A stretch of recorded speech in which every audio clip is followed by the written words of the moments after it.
টিমে জায়গা বাকি ছিল 12টি। মঙ্গলবার আইপিএলের অকশনে মোট 10 জন প্লেয়ারকে কিনেছে কলকাতা নাইট রাইডার্স। অর্থাৎ অকশন শেষে কেকেআরে রয়েছেন 23 জন ক্রিকেটার। তাদের নিয়েই আগামী মরশুমের দল তৈরি করতে হবে। আগামী মরশুমে কেকেআরের প্লেইং ইলেভেনে কারা খেলবেন এবং কারা থাকবেন সেই প্লেইং ইলেভেনটাই বলবো আজকের এই ভিডিওতে। তো চলো তাহলে ভিডিওটা ডাইরেক্ট শুরু করা যাক। তো দেখো, জেসন রয় গতবার পরের দিকে তাকে কিনেছিল কেকেআর। যে কয়েকটি ম্যাচে সুযোগ পেয়েছিলেন, ভালো খেলেছিলেন। এবার আইপিএলে পুরো মরশুম কিন্তু পাওয়া যাবে জেসনকে, তাই টিমের ওপেনিং করবেন তিনি। এরপর ভেঙ্কটেশ আইয়ার, টিমের পুরনো সদস্যদের একজন, আগের বার সেঞ্চুরি মেরেছিলেন। এবারও তাকে দেখা যাবে কেকেআরের জার্সিতে ওপেন করতে। এদের নীতিশ রানা গতবার ক্যাপ্টেন ছিলেন, এবার ভাইস ক্যাপ্টেন তিনি। টিমের মিডল অর্ডারের গুরুত্বপূর্ণ স্তম্ভ কিন্তু নীতিশ রানা, তাকে দেখা যাবে অবশ্যই টিমে। এরপর শ্রেয়াস আইয়ার, চোট সারিয়ে এবার টিমে ফিরেছেন শ্রেয়াস আইয়ার, ক্যাপ্টেন করা হয়েছে তাকে। মিডল অর্ডারে নীতিশের সঙ্গে টিমের বড় ভরসা শ্রেয়াস। এরপর রিঙ্কু সিং, গত বছর ফিনিশারের ভূমিকায় দেখা গিয়েছিল তাকে, নিজের জায়গা পাকা করেছেন রিঙ্কু।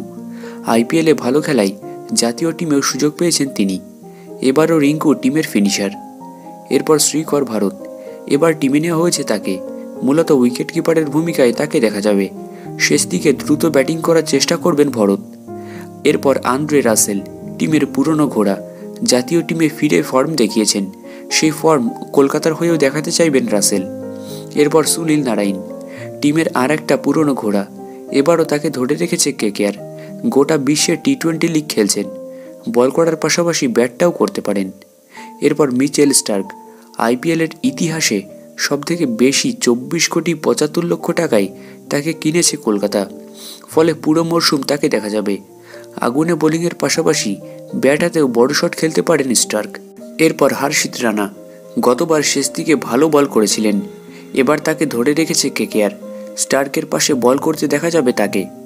দেন চেতন সাকারিয়া, ঘরোয়া ক্রিকেটে বড় নাম চেতন সাকারিয়া, বাঁহাতি পেসার, নতুন এবং পুরনো বলে সমান কার্যকরী, তাই কেকেআরের প্লেইং ইলেভেনে দেখা যেতে পারে তাকে। এরপর Varun Chakravarthy as a impact player, গতবার থেকে চালু হয়েছে এই নিয়মটা। এবার সেই নিয়ম কাজে লাগিয়ে বল করার সময় জেসন রয়কে বসিয়ে বরুণকে খেলাতে পারে নাইট রাইডার্স।